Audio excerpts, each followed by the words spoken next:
Hello, Anderson County. This is Councilman Brett Sanders, Anderson County District 4 Vice Chairman, recapping the 6th September's council meeting. Tonight we had, I kind of summarize it, we had from third reading to first reading, we had over $51 million in expansion and new growth. We had one project, a $30 million investment on some spec warehouse space, paying $900 currently in taxes, and by the time 2023, when they've got the warehouses up, it'll be over $89,000 a year in taxes, and once they get the employees and all on board, it'll be over a $10 million 30-year impact for, I think it was exit 32. So I know that exit is prime for growth, and glad to see us happening there. We also had a project Hurricane, was a $16 million investment.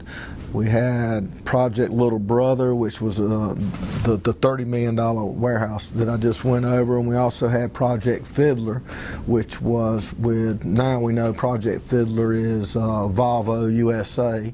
It's the same company that manufactures vehicles, but they're going to be manufacturing parts and things for other industries or other manufacturers, and that was like a $5.7 million investment, and that was going to be in the Alliance Park in the Williamson area. Tonight we also had which I was excited to see our sheriff's department and the officers there. We had a increase in salaries. I think the salary now will be at like $48,000 per year with overtime and benefits. I know our Sheriff McBride does a great job in Anderson County protecting our citizens, and this will help him to bring more deputies on board. What a lot of people don't understand is, oh, you lose a deputy to Greenville County. Well, matter of fact, Greenville County was paying more, SCDNR, the South Carolina Highway Patrol. So by doing this raise, it allows us to stay competitive and retain the good officers that we have. And as I was alluding to earlier, it's not like someone comes in and you're going to hire them to be a police officer. Well, they're 6 months plus in training, so there's some lag time behind there. So I think that will help our sheriff's department maintain the quality of staff that they have now, and also help them in recruiting others to Anderson County. So I'm glad that that was a unanimous vote. I'm glad to see council supports our sheriff's department, and I think the sheriff got up and spoke and thanked council and says, he appreciates us having his deputies or his officers' backs, but by having the sheriff's department and his officers' back, we have the citizens' back. That's first and foremost. I want his officers to be safe. I know they do a great job, but it all trickles down to the quality of life and the safety that we are allowed to feel here as citizens of Anderson County. Also tonight we had a second reading on the detention facility, and that is a $55 million project that is actually set up, and a lot of people were kind of confused. It's set up in a corporate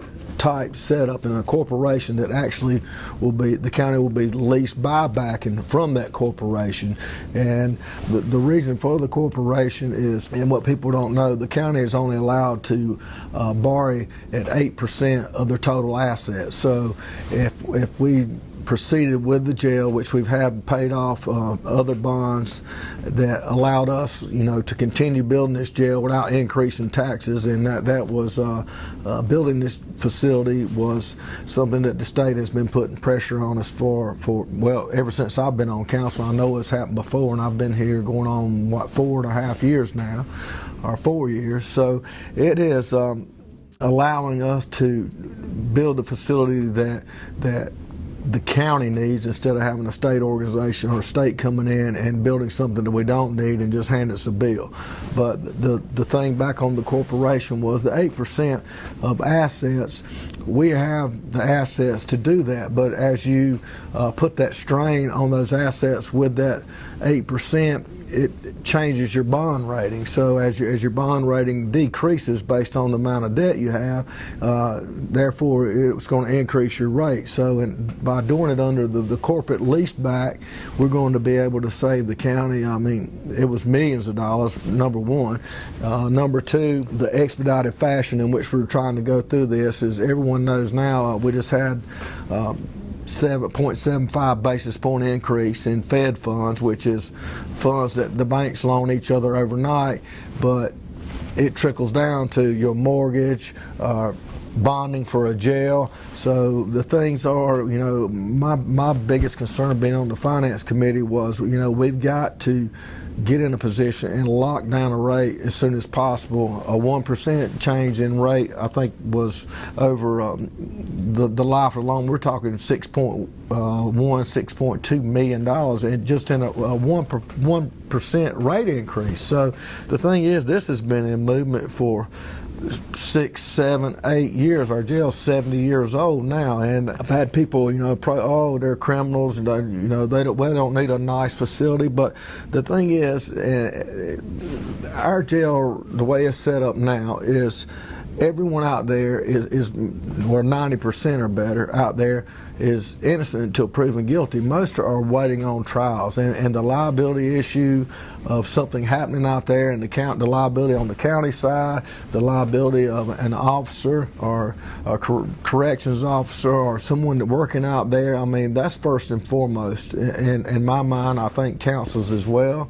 And it's in violation now. We've been in violation. Yeah, it was built in 1956, and then COVID slowed us down. Yep. But yeah, it has to be done. And it's not an option. It's not an option, you know. And then we've looked at, and in the past, hey, let's see what we can do about upfitting or building on or renovating what we have now. And what the thing, you know, renovation on something cosmetic is a simple thing, but on a structural related renovation, I mean, you've got, you know, when they built that water pipes, sewer pipe, everything is buried under concrete out there. So just the renovation side alone of that project was going to cost us more than to build a new facility. You know, right now we're not allowed. We don't have a place to house juveniles and females. So a juvenile is in Columbia. So they have a court appearance here in Anderson County. Well, it takes 2 officers. They have to go to Columbia, pick them up, come back to Anderson County. It cost us, you know, just back and forth transport. And the other thing is Pickens County, there's other counties the same way, the city. So as this new facility comes on board, we'll be able to house that not only for Anderson County, but we can do it for Pickens County, the city of Anderson, and then we can get reimbursements, you know, from the state and from those particular counties. So it's a lot more complicated than what I'm leading on or explaining here. But I mean, it's, you know, just the stuff on the jail, I think in our packets was about 2.5 inches thick, and a lot of it's repetitive. But I think our main thing right now, we're getting ready to meet, go over, have them come in and do presentations to us. The other thing that Ms. Davis, our finance officer or finance manager here at the courthouse or Anderson, we sit down, and if we can do a certain structure, this deal, kind of a debt to equity or certain structures, if we can do it on a 20-year deal versus a 25 or 30-year, I mean, it was millions and millions of dollars in savings. So it's a substantial outlay. It is a hard pill to swallow, but it's something that not only needs to be done, it's something that we have to do. And I'm glad that we have conservative people on board that are mindful of the fact that, you know, as these rate changes and the economy changes, like I said, that 1% interest rate savings, shortening the term of the loan, we'll be able to save the taxpayers, save me, you, the people that's watching this. It'll be able to save them substantial millions and millions of dollars in tax revenue that could be spent elsewhere. So And third reading next Wednesday. third reading will be next Wednesday, and hopefully by then we'll have sit down with the committees and be able to have a plan set forth on what direction we're going with, what company we're wanting to go with. I know we want input from the sheriff's office. We have,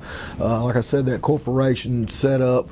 We have members from the Chamber of Commerce, the Sheriff's Department, Tri-County Tech. So there is. Well, we'd already done a big study. Yeah, ductwork. Before COVID. Oh, yeah, with the So studies and all that's updating been the done. studies, We've yeah. actually had people come in and present in the past, and then everything just got brought to a screeching halt. And like we said earlier, we're at the point, it's not a choice, but I'm glad that we are able to know that we have to build it, and we can decide the terms of the financing, the terms on what type facility we need, what we're looking for Anderson County, instead of having the state come in and just build us, four walls and hand us a bill for $100 million. So after the presentations, architect will be chosen. Then once we have the architect and we have the numbers down, we're waiting on. We sent out bids, or requests for proposals, or requests for information from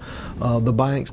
All that'll be coming in, and then the thing on that is once those numbers come in, then we can start trying to find the best rate, look at what type bond we want to do or how we want to structure it to save the most money, and that's the stuff that excites me. So I'm looking forward to getting some interest rates and some numbers where we can sit down and pencil this thing out and determine the best way for the citizens of Anderson County.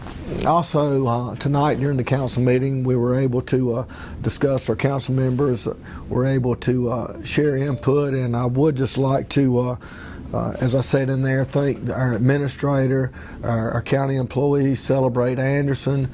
I don't know if anyone's been out or didn't get to show up, the new stage out there. Also, we have the largest outdoor facility in South Carolina. I think we can accommodate up to 15,500 people out there, and we've got to stage the artists that came out for Celebrate Anderson and the concert prior to Jamie Johnson concert. We're all excited about the stage and had good things to say about it. So I think the Civic Center is economic resource that I think we need to spend a little more time figuring out ways to utilize it. I think we have, like I said, we have the largest outdoor space around here. A lot of times it's hard for a government or a business to put a value on an intangible, but those intangibles, the goodwill, the morale of the citizens here in Anderson County. I know we do the tangibles on heads in beds or restaurants, but just the quality of life out there, and I encourage anyone just to go out there and walk around that city. There's walking trails out there. We got frisbee golf out there, and the pickleball course, tennis course, softball, baseball. But I mean, you can just go out there about any time of the day and just take a walk around and see all the people, the new water park features out there. I mean, I'll cut through there a lot of times, and I don't think I've been by yet that I didn't see kids everywhere playing, having a good time. So that's things that people like, and it's a quality of life. I appreciate everyone, and I'm happy to serve, and I'm happy to serve District 4, and anyone that has a problem or question, please don't hesitate to reach out and give me a call regardless of your district.